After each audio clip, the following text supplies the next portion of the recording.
पाकिस्तान की नुमाइंदगी करते हुए टी20 में सबसे ज्यादा सिफर पर आउट होने वाले खिलाड़ियों में उमर अकमल का नाम सर-ए-फहरिस्त है।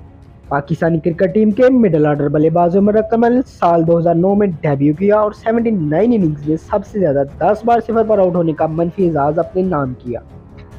इस फहरिस्त में शाहिद अफरीदी का दूसरा नंबर है, तहम वो 90 इनिंग्स में 8 मरतबा सिफर पर आउट होने का एजाज अपने नाम कर चुके हैं।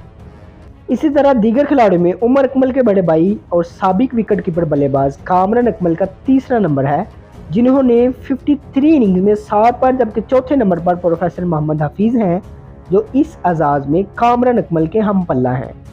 फहरिस्त में 5वां number fast bowler Umar Gul का है, जो 27 इनिंग्स में 6 बार सिफर पर आउट होने का एजाज अपने नाम कर चुके हैं।